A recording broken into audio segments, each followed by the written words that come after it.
I don't want him near you, my dearest son. And I don't have any doubt that he was the one who shot Victoriano.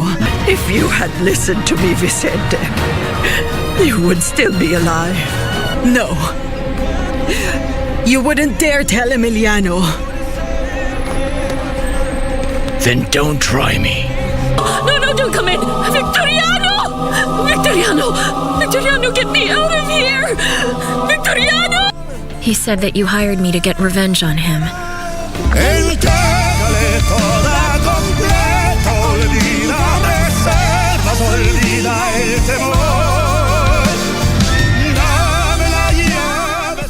Try your best just to meditate quick, Lord.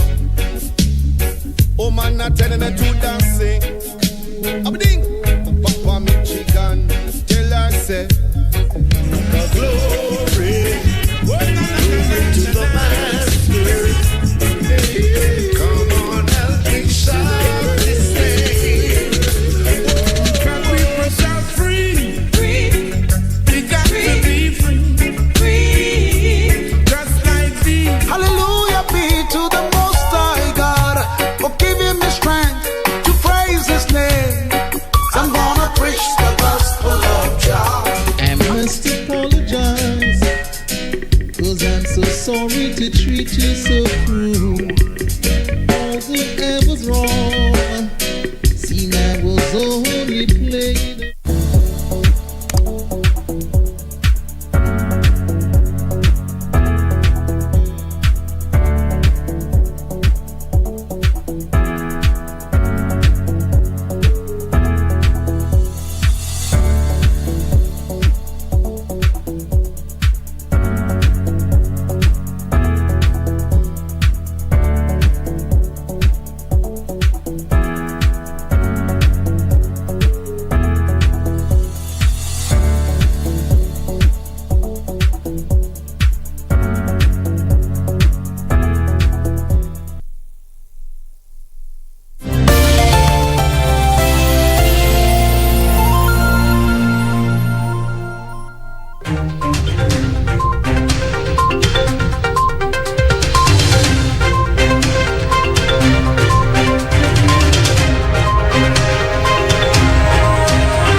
Can the deep state influence elections in Kenya? The IBC thinks otherwise. We have that detail as regards the IBC's preparation for the 2022 general election in a bulletin tonight, as well as the drought situation in the country that continues to get dire. And speaking about it on Extra Mile tonight, we are engaging Charles Owino, the former police spokesperson, now the deputy director at the Kenyan National Focal Point on Small Arms and Light Weapons at the National Police Service. And that is the conversation we'll be having tonight. And we're talking about his legacy in the police service, but most importantly, his gubernatorial ambition for Siaya County. That is coming up a little bit later on Extra Mile, but first things first.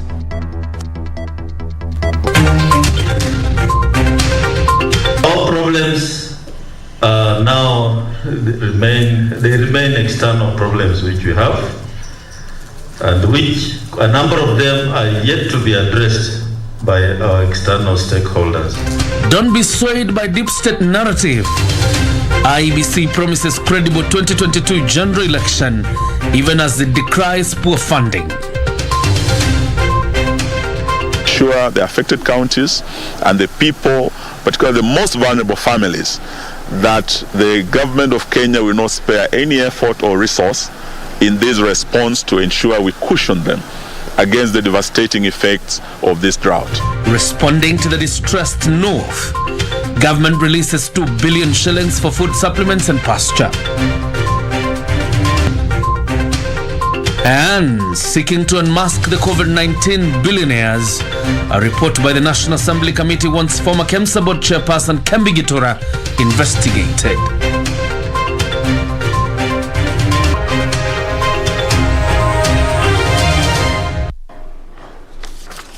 Welcome to the broadcast. My name is John Jacob KIoria. Our sign language interpreter tonight is Ann Wangeshi. The Independent Electoral and Boundaries Commission, IEBC, has cited political interference and budget cuts as major drawbacks in their efforts to hold credible elections. Chairman Wafula Chebukati, however, insists they will uphold electoral integrity in next year's polls. During a meeting with faith-based organizations to discuss areas of collaboration for the enhanced continuous voter registration exercise to be rolled out in October, Chebukati called on religious groups to take the lead in mobilizing eligible Kenyan voters to register and promote peace during the electioneering period. Legal reforms must be completed at least by December this year.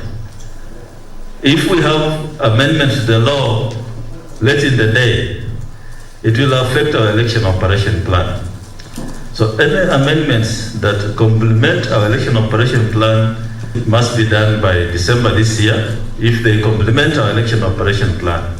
You hold a massive population in this country, and your voice is very important. So we are looking at you that you will help us mobilize to get people to register as voters. Chebukati cited political interference and budget cuts as major challenges that undermine the Commission's credibility. Our budget is 40.9 billion shillings, and yet the allocation we have been given is 26.5 billion. So, as a Commission, we are then exposed to the risk of underfunding.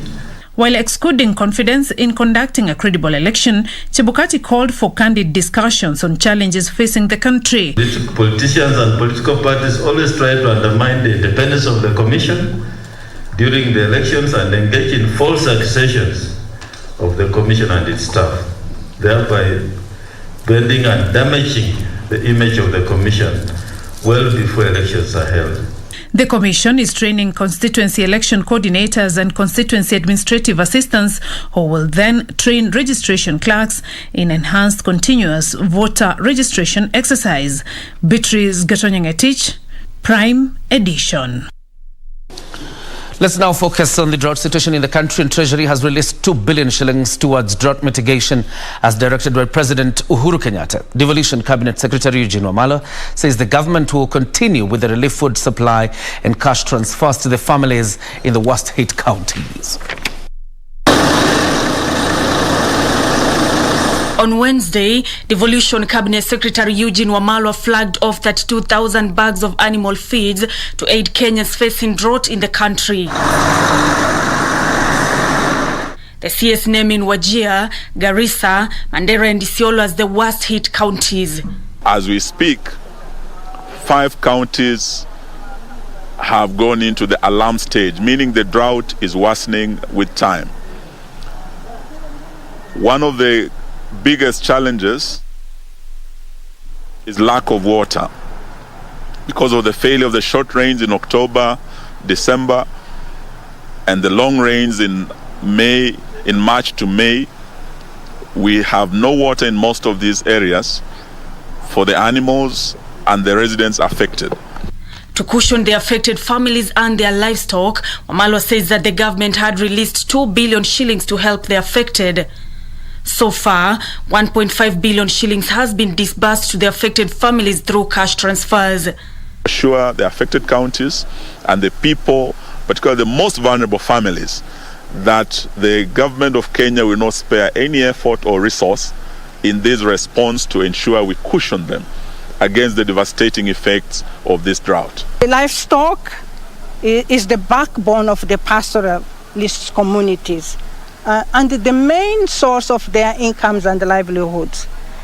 Therefore, the really focus of our support as FAO in the context of the UN family to respond to the pastoral and the agro-pastoral communities and their immediate needs in terms of feed for their animals. The United Nations and the European Union is set to boost Kenya's efforts to cushion families by donating 500 million shillings each, with China expected to donate rice. Most of this food will ensure is transported immediately to the most affected counties.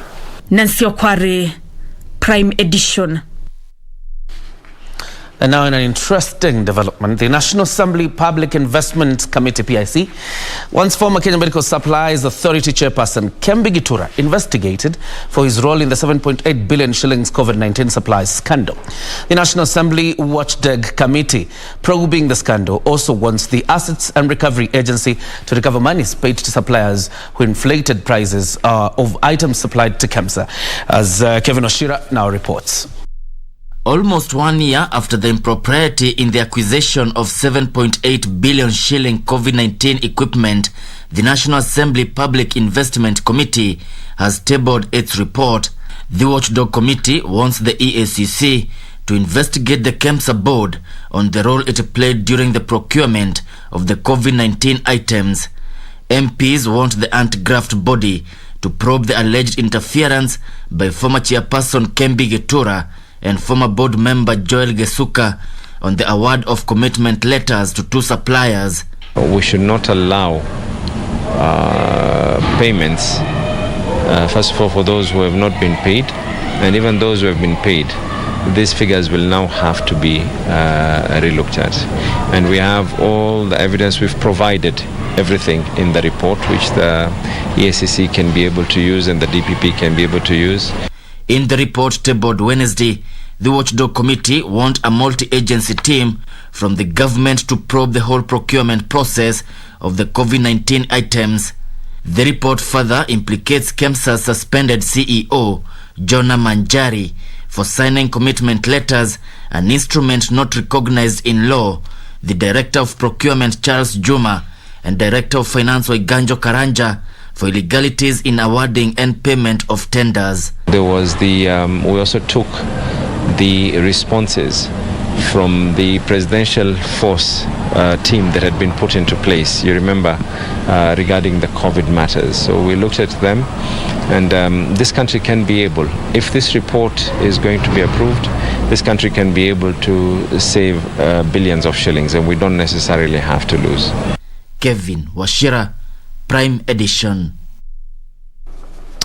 At a sad story, 5 more bodies have been retrieved from Lake Victoria at the Homa Bay Pier, raising the total number of confirmed fatalities in the Tuesday boat tragedy to 7. The recovery mission, which is being conducted by the Maritime and Coast Guards, assisted by local fishermen, is expected to end by close of business Thursday.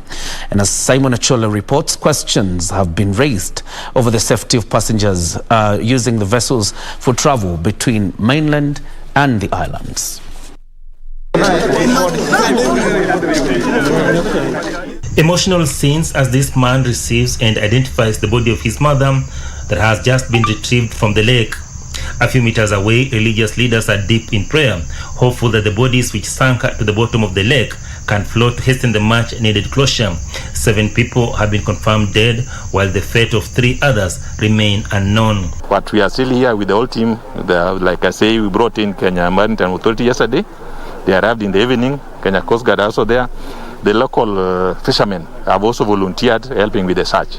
So it's quite a large team, and I trust and believe that between today and the last day, as normally, it is a normally cumbersome exercise. It can take from 1 day to 4 days, 5 days. So we'll camp here until everybody is taken care of. Statistics from the Maritime Authority indicate that at least 5,000 people die in the lake each year.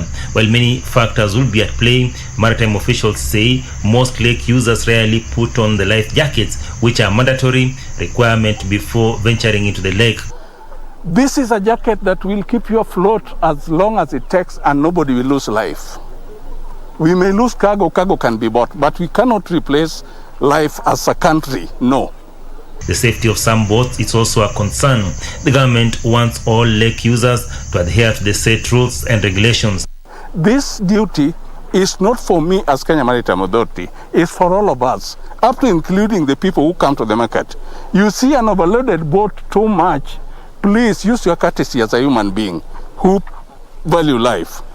Ndugu, umejaza ya kutosha, wache wengine, boti ingine itabeba. Hiyo mzigo umebeba, usiweke watu wengine. It's for all of us, including all the BMU leadership. in the entire country, not only Lake Victoria. The rescue centers funded by the African Development Bank are currently being constructed to make it simpler to rescue people in times of tragedies such as this one. Achola Simon, Prime Edition, Homa Bay County. And our condolences, the Kenya Broadcasting Corporation fraternity, to the bereaved families. Let's do some politics now. And Deputy President William Ruto has assured members of the United Democratic Alliance Party of fair nominations in next year's general election. Ruto says all aspirants seeking to fly the party's flag for various positions should engage the voters directly. The Deputy President has assured those seeking the UDA party ticket in the 2022 general election of free and fair nominations in April next year, when all parties are required to conduct their primary. Kila mtu atapata opportunity katika hii chama ya UDA. Tutakuwa na free, fair, democratic nominations. Kila mtu apate nafasi. Ruto called on the aspirants to engage the voters directly, as he would not have a say in the process. Na wenye kuamua nani atakuwa cheo gani, nani atawania MCA, MP, wa mama county, senator, governor, wote wananchi wenyewe ndio wenye usemi wa mwisho. You don't have to be a friend of nobody. You don't have to know nobody. You only need to know the voter. His allies accusing a section of the political leadership in the country of advancing sectarian politics through political parties. Hiyo chama ambaye imeletwa, I don't know ni chama ama ni nini, inaitwa upya. Hiyo kitu sisi tumeikemea. I am very convinced that for the first time in the history of our post-independence Kenya, we have the best candidate to move Kenya to a first world country. 2022 presidency will not be delivered by ethnic chieftains. It will be delivered by ordinary mwananchi. It will be delivered by hustlers. It will be delivered by young people like yourself.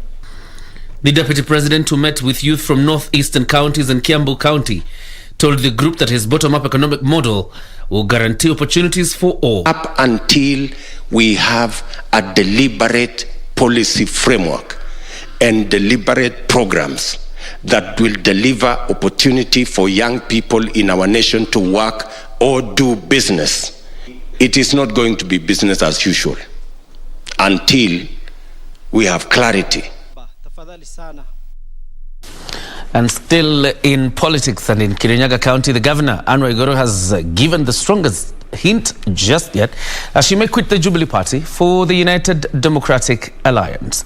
Speaking in Mwea, Waiguru said she is keen on obeying the wishes of her constituents, even if it means gravitating towards the Deputy President's camp. KIoria Governor Anne Waiguru now says she'll heed to the call of area residents to ditch the Jubilee Party and defend her seat on the United Democratic Alliance party ticket. Munataka nikuje na chama gani huku KIoria? Nikuje na chama gani huku KIoria? Nikikuja na hiyo chama mutanirudisha? Wangapi watanirudisha kwa kiti ya 2022? Waiguru has been seen to be gravitating away from Jubilee following the defeat of the Building Bridges initiative. Waiguru has in the meantime taken a swipe at Nat Kenya Party leader Martha Karua over the recent inroads into the cracks of Mount Kenya politics. Kuna dada yangu mwingine ambaye niliangusha mwaka wa 2017, si ndio? Alikuwa amekuja tukangangana nikamwangusha. Sasa nasikia anarudi. Ati anataka kiti ya governor ya 2017. Munataka nimwambie nini? Nimwambie nini? Nimwambie pumzike? Meanwhile, Baringo Senator Gideon Moi now says the decision to front KANU's flag bearer in the 2022 general election will squarely be decided by the KANU National Delegates Conference scheduled for the 30th of September. Delegates wataitwa Nairobi, tukutane, na ni delegates ya chama chetu cha KANU ambao wataamua ile njia ambayo KANU itafuata kwa kura ya 2022. Kwa nasema Gideon atakimbia urais. Gideon afanyi. Gideon, mlisikia mambo mengi sio? lakini ametulia tu, amekimya na ngoja time. Speaking in Kwale County, where he met over 300 KANU delegates, Moi said at the moment Okoa Kenya partners are strengthening their respective parties ahead of the general election. For Prime Edition, I'm Gladys Mongai. To another sad story tonight, Nakuru-based Dr. James Gakara, suspected of killing his 2 children last Saturday, has died while receiving treatment at Nakuru Level 5 Hospital. Gakara was last weekend found unconscious alongside his 2 children in their Milimani estate home in Nakuru. Police suspect the children were injected with lethal substances. Nakuru County Police Commander Beatrice Karagori said the physician had attempted to commit suicide. Gakara's widow, Winnie Othiambo, is admitted to the Nakuru Level 5 Hospital in the high dependency unit after she collapsed upon learning of her husband's demise. Na mimi najua yeye ni mpenda familia yake sana, anapenda mke wake na anapenda watoto wake sana. So jambo kuu ambalo liliweza kutenda yeye kufanya ama huenda kama ni yeye alifanya jambo kama hili hatujaelewa. Even Winnie herself, her prayer was that her husband gets better so that she can know what really happened. Because even in that day, they were just chatting, they were just normal, and they've been working together.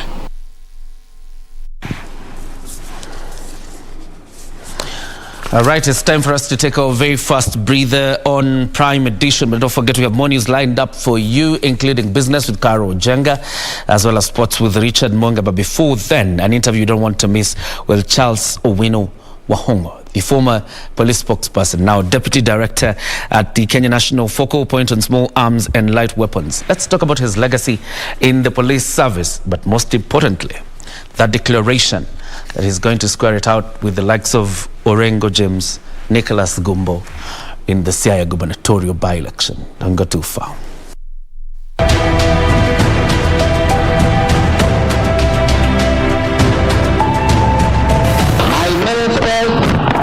Finance, for commerce and industry have paid short but valuable visits to India, and a group of your businessmen came here a few months ago. By encouraging sound habits of thrift so that people, by their savings, are better able to help themselves. Your bank has a great part to play in the expansion of trade between our countries.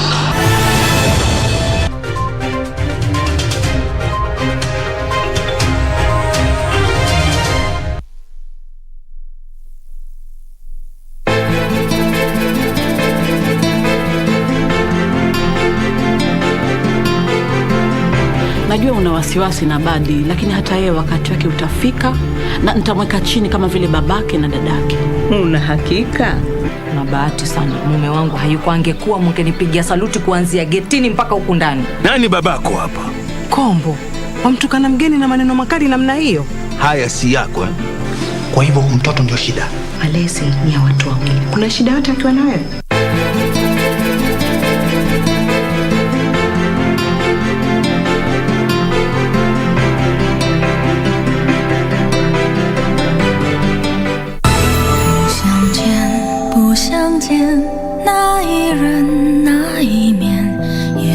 Your Majesty, it was the Empress Mother that ordered it done. Or else I wouldn't have dared. That's a lie. After what he said in court, I think most officials won't believe that. It's you behind this thing. Hold on. You must hang in there. We'll arrive at the nunnery soon. They said there's a doctor there. I'm sure she'll cure you. Hang on. Just hang on, brother. Hurry! Faster! If you keep messing around like this, I'm afraid you'll end up in jail again.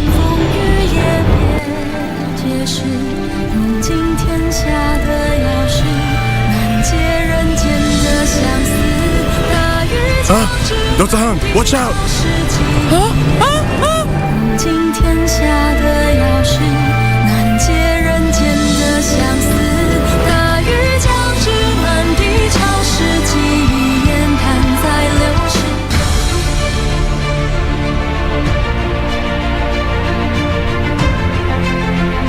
Kupitia uongozi wa Rais Uhuru Kenyatta, serikali imewekeza zaidi katika ukarabati na upanuzi wa miradi ya unyunyiziaji maji mashamba kote nchini.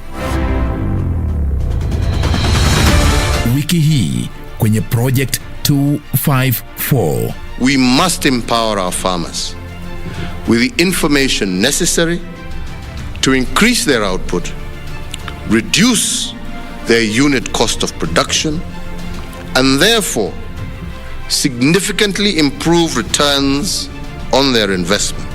Zamani tulikuwa tunapewa msaada wa chakula na siku hizi tunajitegemea sisi wenyewe.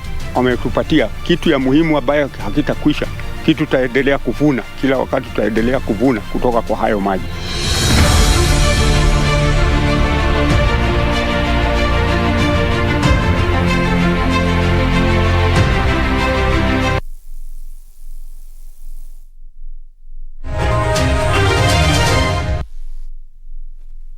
All right, it's time for that very important conversation on Extra Mile. Like I said, we're speaking to Charles Owino Wahongo. He's the former police spokesperson and now the deputy director at Kenya National Focal Point on Small Arms and Light Weapons, who, by the way, started his career, communication career, at KBC. Karibu sana. Asante sana. How are you doing? I'm well. Yes. Good. First of all, tell us, this unit that you're deputy director to, established in the year 2003, what exactly does it deal with? I would want to avoid talking about police matters. Okay. The police has a spokesperson. I don't want to get into somebody's job. I would want to talk about myself and about my ambition. But you have a job? Yes. Currently? I have. Yeah. And I'm preparing to leave the service as a formality. All right. Because when I'm supposed to retire at age 60, but I'm opting to retire before that, 9 years before that. And the reason being that I have an ambition to get to a different line. I've served enough, and I'm allowed by law to retire at under the 50-year rule. I'm now 51, and therefore I'm only required to give a 2 months notice to leave. And I said this quite early in preparation for my departure from the service. All right. So I would not want to discuss service matters. I would only want to discuss about myself and about my ambition. All right. Remember, I still have about 2 or so months to leave. So I don't want to contradict the ethics regulations on matters of Chapter 6 that can easily complicate my future on some of these issues, because if we start indulging on my work, I can talk about my work, but not what I'm doing currently. Not what you're doing currently? No. Okay. Yeah. So let's begin with the year you joined the police service. Before we talk about how you rose through the ranks. Yes. When did you join the police service? I joined the police service in October 1992. 1992. Yes. I'm now 29 years old in service. Yes. The lowest grade of in the police at the entry stage? Yeah, we were joining as constables. Okay. All of us. Yes. And how has your journey then been? Because so many people only relate with Charles Owino, the spokesman we used to see on television every other day. There's an issue. It's okay. When I cleared my college, I was posted to Railways and Ports Police. Okay. So I was posted to Nakuru Railways police station. So I worked for about a year. Then I got an opportunity to attend an elementary investigations course at the CID training school. And I went to the CID training school when I was just 1 year old in service. And I think I performed well. I was the best student then. Then I got an opportunity to join criminal investigations department. So I joined criminal investigations department and worked in several parts of the country. And most importantly is I became an instructor at the CID training school, and I taught for about 4 or 5 years. Then I went back to Mombasa as in charge of operations CID. Then later I was moved from CID around 2004 and posted as deputy OSPD Turkana. I didn't stay there. I went to Kitale as staff officer administration. Then I went to Kericho as the OCS Kericho police station. Then I got promoted to become a superintendent around 2006. Then after that, I was posted as a staff officer in charge of railway police again. And then when I was there, then I started running programs in KBC, Know Your Policeman, on behalf of the police. Then in 2007, I was posted to be deputy spokesperson. I deputized Eric Raide for quite some time. And in 2012, Eric left and was attached at Kenya Airports Authority. So I took over from him. So I remained the spokesperson. We went through the elections in 2013. End of 2013, I was moved again. I went to Njoro, I went to Ndewa, I went to Kisumu. Then I came back in 2015 again as the spokesperson. So I've risen all this time to the level of Assistant Inspector General, which I was promoted in 2017 early. That's when I became an Assistant Inspector Quite General. interesting, and you talk about this time when from spokesman you posted then to Njoro and Diwa and then Kisumu. And you've spoken personally about it. And at one point attributing it to your alleged or perceived association with politics.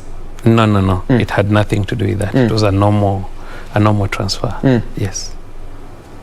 You have not said before that your perceived association has costed you something? No. Because whom was I associated with?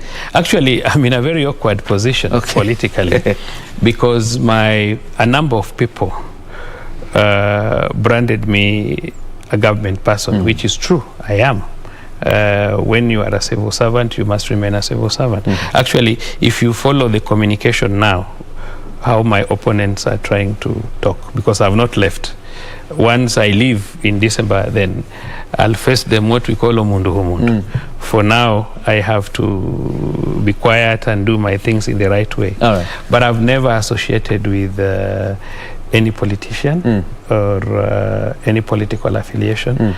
I've remained a civil servant. I've purely defended and protected the work of police, and I'm very proud to be a policeman. In fact, I'm quite proud to be a policeman, and I believe this is one of the best opportunities I ever got in my life. I'll never regret having been a policeman. I was asking that question. For association, no, I've never associated. I was asking that question because you've mentioned it here. That sometimes you're perceived to be government, and your government indeed.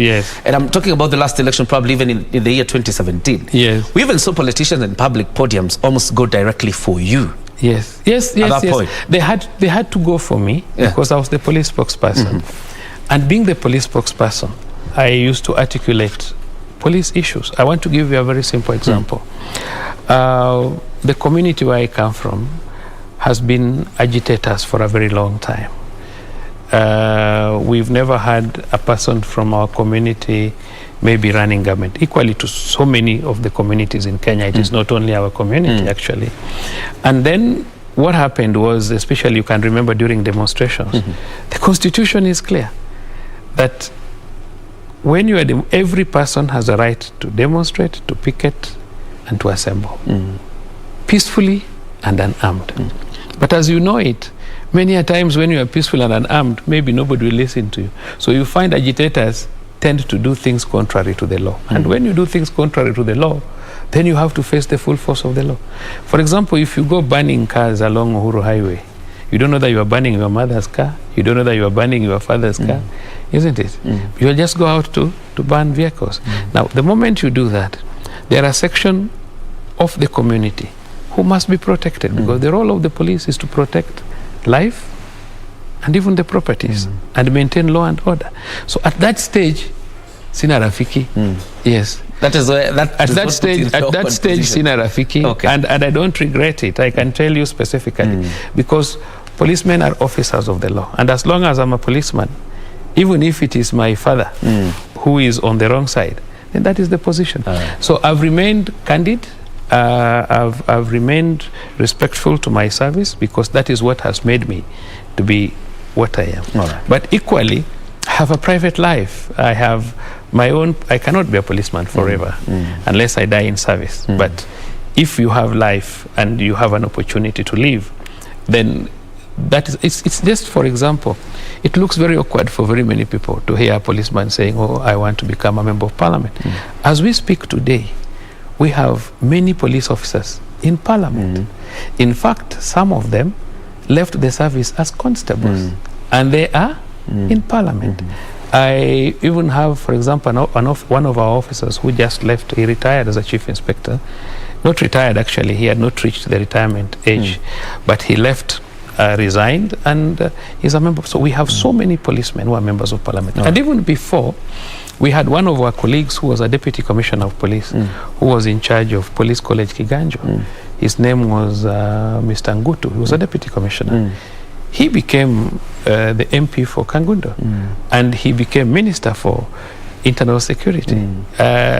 My level today is higher than the level of a deputy commissioner. All right. And therefore, you find it that people find it very strange that, see, people leave their professions. People are engineers, lawyers.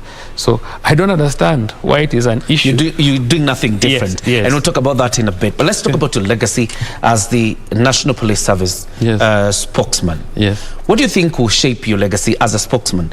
Because your critics say sometimes you defended police even when there were clear abuses of human rights. You know, police is not an individual. Police is a service. I've always said that even a bishop, if you're a bishop, not Catholic, Catholics don't marry. They are celibates. But if you're a bishop in SEK or other denominations that marry, it doesn't mean you cannot have a child who is a robber. One of your children can be. That does not make you stop to be a bishop. Now, what happens is we are a population of 120,000. One officer may make a mistake. Just like you've seen a doctor in the news, it's alleged that he killed his kids, and he has also now died, alleged that he has committed suicide. Fine, investigators will tell us. But if that is true, you cannot say doctors are bad people. They kill their children. Are you getting me? So even policemen, if a policeman makes a mistake, he kills someone, he's a robber, he's dealt with as an individual. The police is the only institution where we don't take collective responsibility. You take individual responsibility. Okay. So when you come and say we are defending the police even when they are violating human rights, it's not true. It's, for example, we are in a community and your uncle has killed another person, or another relative has killed another one. You cannot say this community is for murderers. The police has a big role to maintain law and order, and we must respect them. And we must give them an opportunity to protect us. So this idea of branding them, giving them a bad name, is not right. They do a very difficult job. If, for example, you look at my boss today, the gentleman takes responsibility of everything. He does not sleep. He has no life. He works for the country. So if you wake up today to go and attack him for another officer who has done a wrong thing, you will be demoralizing the gentleman. So what I'm saying is that, yes, I had a role to play. I had a role to protect Kenyans and a role to protect the policemen. Because those policemen who have not made a mistake, why are you condemning them? Why wouldn't you want your policeman to have a good name? Because it is said, when I want to give you a bad name, even when you're not a thief, and I start calling you, John is a thief. Tomorrow we say you are a thief. Then that will be your name, isn't it? All right. So I have the officer in charge of speaking for police today, Mr. Bruno, has a right to defend those policemen, especially those who have not committed any offense. And that is your duty. And remember, it is a PR. It's the director in charge of corporate affairs. So I don't regret it. I like it. I loved my job, and I don't regret. And nobody can challenge me that what I did was not right. Okay. All right. I did the right thing. Fair enough. Yes. The skills you've gathered over time in the police service, how will they help you in managing the affairs of Siaya County? For example, if you're elected as governor? You know, the most important thing is management. How do you manage the affairs of of your county. It is a government. We have two levels of government, the national government and the county government. The same way the government is run. And remember, as a policeman, we fall under the executive wing of the government. The police, when I always say it's the tool of the executive, people say it's not a good word, but we work for the executive, and that gives us an opportunity. We are amongst very few people who allegedly work for 24 hours. None of us wakes up after 5. We start waking up at 3, at 4, and the latest a policeman who is going on duty in the morning can wake up is at 4, because as a manager we have to receive morning call-ups from all over. As long as from the level of an OCS, the level of an OSPD going up, you must wake up at that hour, get to know what has happened in your area, and brief your bosses. But for the purpose of county management, our county government, our county CIoria, there's a lot that maybe you will read in my manifesto. My manifesto is not written by a third party, it's written by me, and it is an inherent manifesto. Because what I'm looking at is the background where we came from. Poor backgrounds. Some of us having lost their fathers very early. So you remain with your mother and you see what she does. And I look at where we were as children in the 70s, when there was a lot of food, and where we are today. Because in the 70s, I don't think in my village, we had people who could go hungry. But then we look at where we are today, where people go hungry. So you'll find that my first priority would be ensuring that there's food security. But this also goes on my background because I'm a farmer. Despite the fact that I've been a policeman, I've been involved in farming. I'm a big fish farmer. I farm vegetables, I farm chicken, I farm all sorts of food items that people require. And my major priority is to ensure that there's food security, that there's enough. And on top of having what is enough is to ensure that these individuals have money in their pockets and have food on the table. Actually, my slogan is ugali on the table and money in the pocket. So ugali that on the table, and money on the pocket. So that even if you just plant maharagwe and you plant viazi and you plant mihogo, these are items that you can sell, get money, put in your pocket. You can also eat it. So we are fighting for food sufficiency. So that would be my first priority. And given my background as a farmer and also given my background as a policeman, because I'm a hands-on person, there will be no shortcut for people. And we will move from that level because CI is very rich. You remember we have Lake Victoria. We have a lot of fish. My county has a very big lake, apart from Lake Victoria, Lake Kanyaboli. We have one of the biggest swamp, the Yala swamp. We have big chunks of land. If you go to Bondo, we have very big land which is still bushy, which can do very well in fruits. We have big land in Uyoma, which can do a lot of cotton. We have good weather in game, which can do a lot of dairy. So what's happening is that we sit on a gold mine in CIoria. So my duty will be only to develop the county. And on top of it, I just want to tell you very quickly that we as CIoria people, we have some of the best brains. We have the best doctors. I know you may have so many doctors from your place, but when it comes to quality, we have the best. We have the best professors. We have the best teachers. Even the best policemen. So what I can tell you is that we have a lot to manage our country. And that's exactly what I want to do, to push CIoria from a certain level to a slightly higher level. I've developed myself as an individual. And I believe the way I've managed my affairs and the way I've developed myself, I'm able to develop my community. Thank you very much. But Director General, I'm sure once you resign in the month of December, I'm not resigning. The formal... I'm not resigning. You are...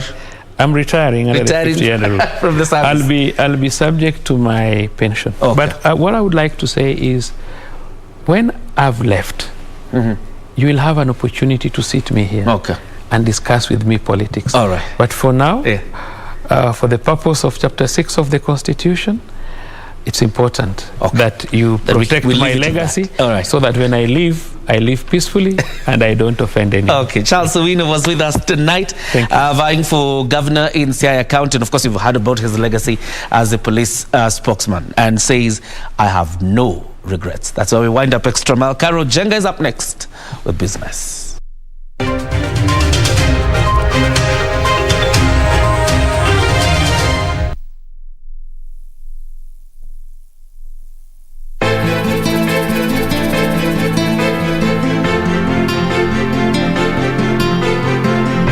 Najua una wasiwasi na Badi, lakini hata yeye wakati wake utafika, na nitamweka chini kama vile babake na dadake.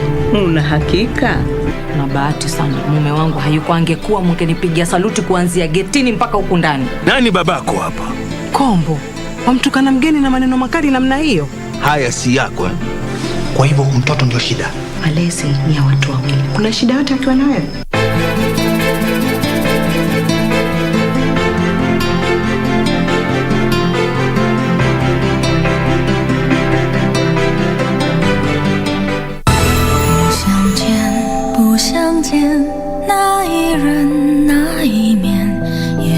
Your Majesty, it was the Empress Mother that ordered it done. Or else I wouldn't have dared. That's a lie. After what he said in court, I think most officials won't believe that. It's you behind this thing. Hold on. You must hang in there. We'll arrive at the nunnery soon. They said there's a doctor there. I'm sure she'll cure you. Hang on. Just hang on, brother. Hurry! Faster! If you keep messing around like this, I'm afraid you'll end up in jail again.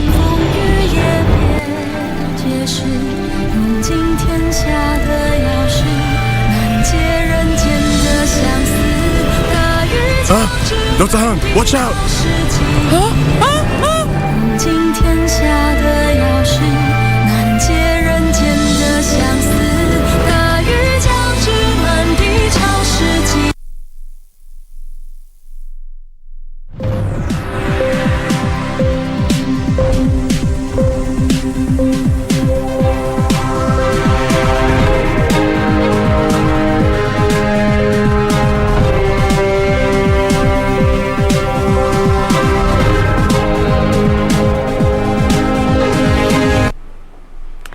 Good to have you back. We now focus on matters of business.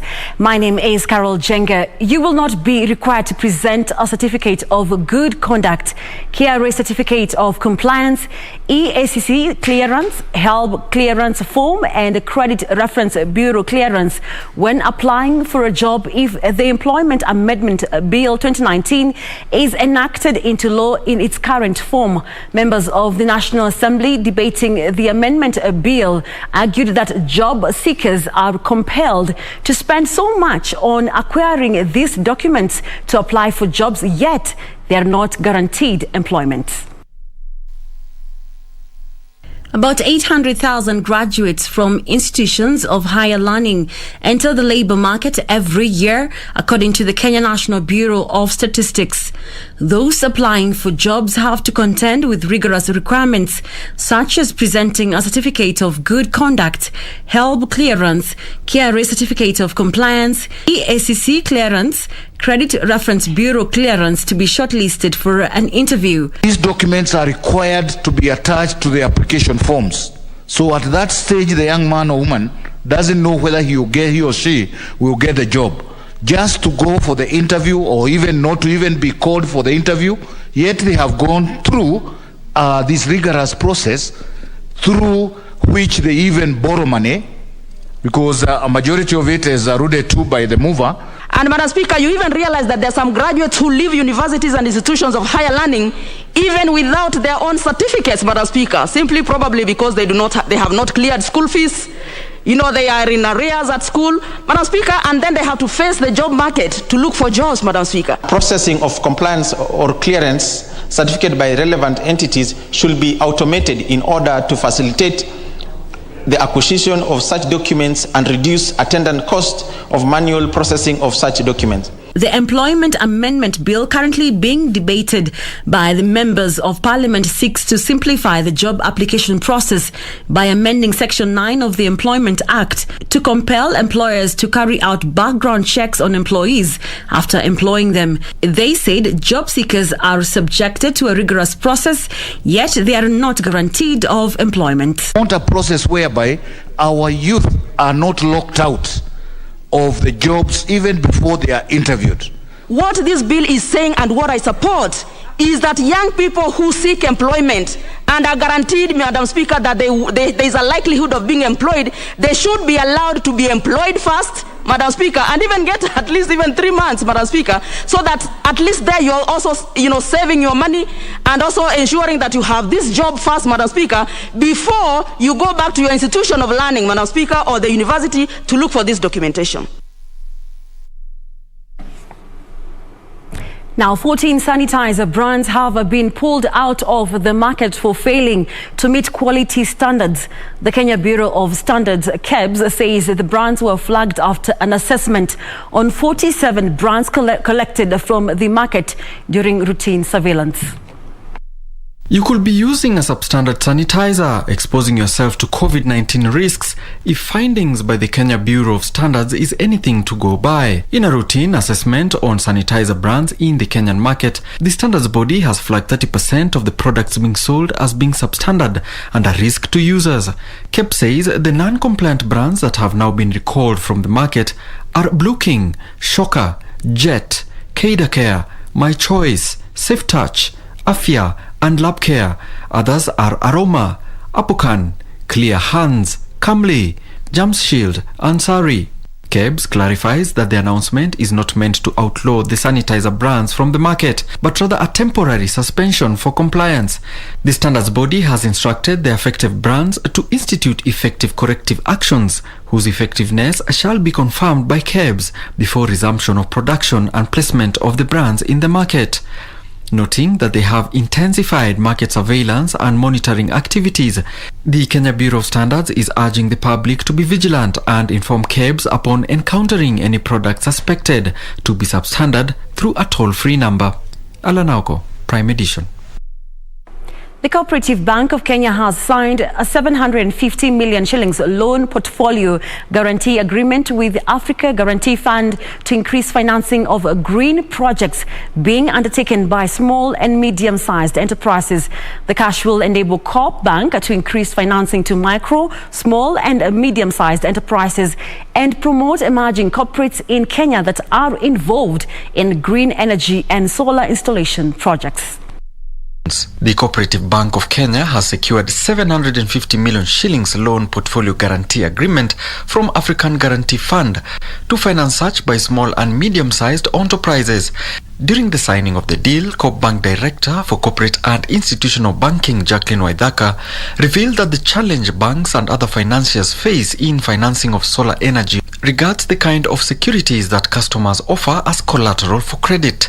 In addition, she says solar panels and inverters are not preferred as security because they cannot be easily liquidated in case of a loan default. Experts believe energy costs remain one of the heaviest input costs for many small businesses, and thus financing green projects is seen as a way of having a large positive impact on MSMEs involved in reducing the cost of doing business, thereby making them more competitive. On its part, the African Guarantee Fund Director of Business Development, Frank Adjagba, said the partnership took cognizance of how sustainability improves the quality of life and protects the ecosystem and preserves natural resources for future generations. That is how we wind up business news for tonight. Sports Update is up next with Richard Bunga. Have a good night.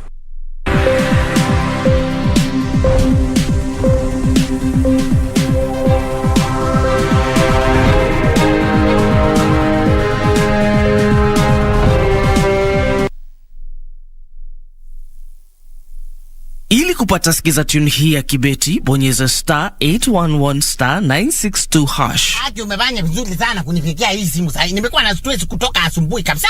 Na ni huyu mtu ambaye alikuwa anapatiana majina ya vitu. Kwani hakutufikiria sisi watu wa Eastern Ukambani? Ni nani alisema ati wife kwa Kiswahili ni mke? na akasema ati handbaka hii inabebwa na mwanamke, handbaka ati kwa Kiswahili ni kibeti. Huku kwetu mke ndiye kibeti. Ili kupata sikiza tune hiyo ya kibeti, bonyeza *811 *962 hash, *811 *962 hash.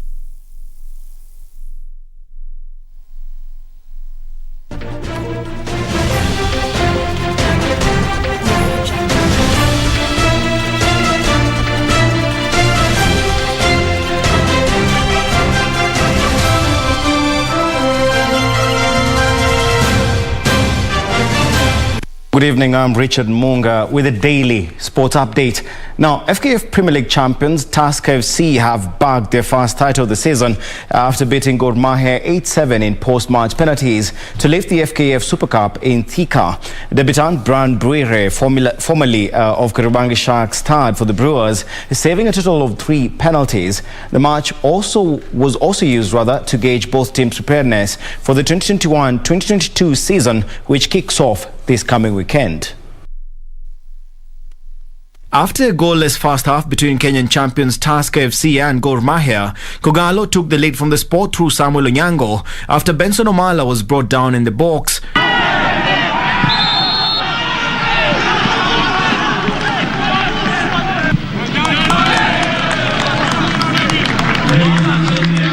However, the lead didn't last long as Tusker, under the tutelage of Robert Matano, levelled the scoreline moments later through new signing Ibrahim Joshua.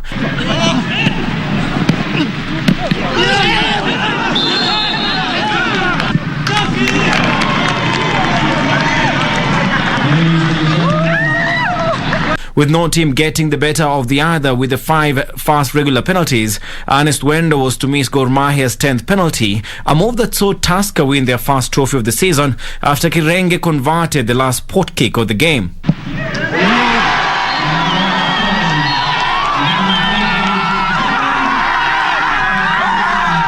A normal pre-season would be 6 weeks, 6.5 weeks. So, we've had 10 days. We're not ready to play by any means. I mean, we should not be here today playing this game. We should be given more time. Wao vijana wamecheza vizuri sana. Na wale walikuwa wachezi sana na wengi wao ni wageni. Na pia tunakuambia tutabadilisha timu. Kila mtu apate nafasi yake. Ajielewe ni mahali gani yako na udhaifu na mahali gani tunaweza ongezea.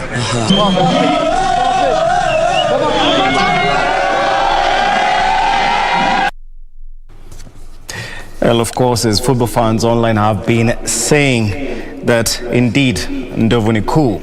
Now, to other matters, welterweight boxer Crispin Muremi humbled Nepal's Dan Bahadil 4-1 on points at the ongoing 58th edition of the World Military Boxing Championships in Moscow, Russia.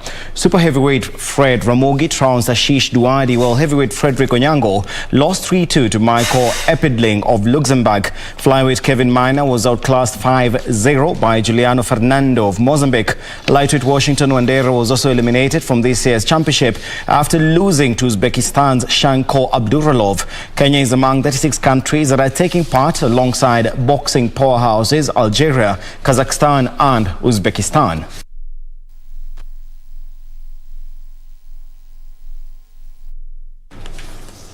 Meanwhile, Kenya's Sarah Chieng will take on Ruth Chisale from Malawi on the 2nd of October this year at Charter Hall in Nairobi as they battle for the vacant Commonwealth lightweight belt. The 31-year-old believes that she is prepared enough and will register great result as professional boxing resumes in the country. The bout pitting Kenyan Sarah Chieng against Malawian Ruth Chisale will be the main fight of the day besides other undercut non-title events, which will be the first one in the country since boxing was stopped indefinitely due to COVID-19 pandemic. The 31-year-old Chieng believes lack of competitive bouts since 2019 won't affect her performance against Chisale.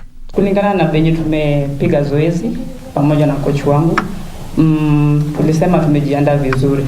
So it might be different, but tuko ready to take up the challenge. Kenya Professional Boxing President Ruben Dolo is optimistic that the bout is a sign of boxing resumption in the country and promised a continued collaboration with their amateur counterparts to develop talents countrywide. Elsewhere, Kenya Boxing Federation has called on sponsors to step up and support amateur boxing ahead of the Grand Tour resumption. According to KBF President Anthony Jamal, development of the sport in Kenya has been hampered by lack of funds for many initiatives such as Dondi Mashinani, which is the only sure way of nurturing more talents. Jamal spoke during the commissioning of a new boxing gym in Umoja, which has a capacity for holding 30 boxers during training. Imekuwa muda mrefu sana since turudi back kwenye ring, na SportPesa amepromise, CEO amepromise kuwa mambo yakienda vizuri, mambo COVID ikipungua, tutaresume michezo yetu kama kawaida. To other matters now, Senegal thrashed rivals Cameroon 4-1 in the first semi-final match, with Mali also thrashing Egypt 4-3 on post-match penalties in the ongoing Africa Deaflympics ball game qualifiers today at Kasarani Stadium to sail through to the Saturday final with eyes on a ticket to the World Deaflympics Championship that will be held in Brazil. Elbana Hassan gave Egypt an early lead in the 8th minute before Mohamed Hamar added a second 2 minutes later. Mali proved that they were not giving up despite the scoreline, firing their first goal through Mamadou Traore in the 25th minute, forcing a 2-1 halftime score. In the second half, Moussa Didakeya added a second for Mali in the 57th minute, putting the score on level and sending the game to extra time, with Mali winning the match in penalty shootout. Meanwhile, goals from Tasfir Ibon, Sar Al-Sein, Diegis Mala and an own goal by Cameroon defender Aju Jeudi helped Senegal beat Cameroon 4-1. Cameroon, who finished the match with 10 men, scored their consolation goal through Ainok Simon in the 34th minute. The two teams will clash in the finals on Saturday. Daniel Mwendwa for Prime Edition Sports.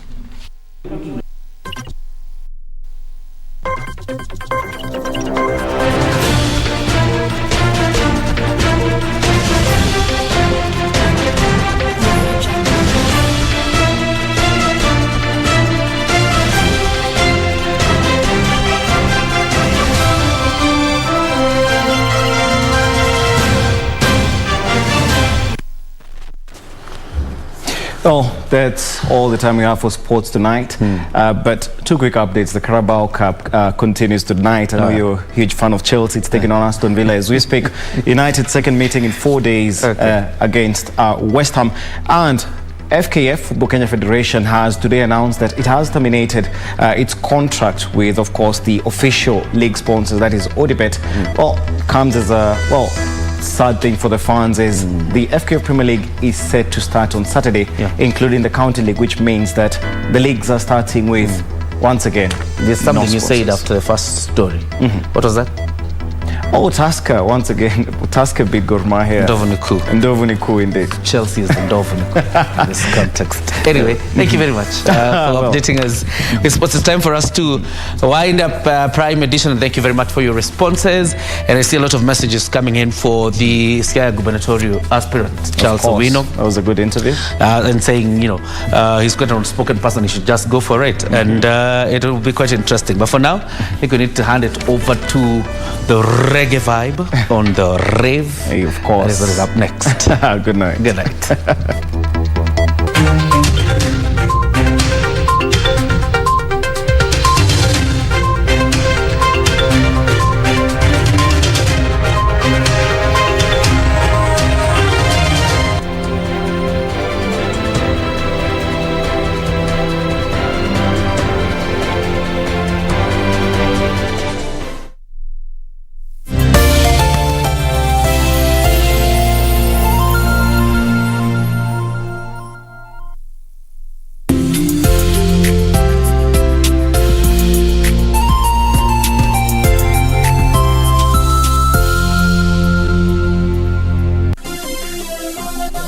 Beauty College. Vera Beauty and Fashion College, with branches in Nairobi, Eldoret, Thika and Meru. Did you know that we are a TVET approved institution? We offer courses in fashion design, interior design in soft furnishing, event decoration, flower arrangement, event planning, hairdressing, barbering and dreadlocks, beauty therapy, makeup, nail technology, spa massages, teaching skills, TOT, solo business management, and many more. Register now and visit our website on www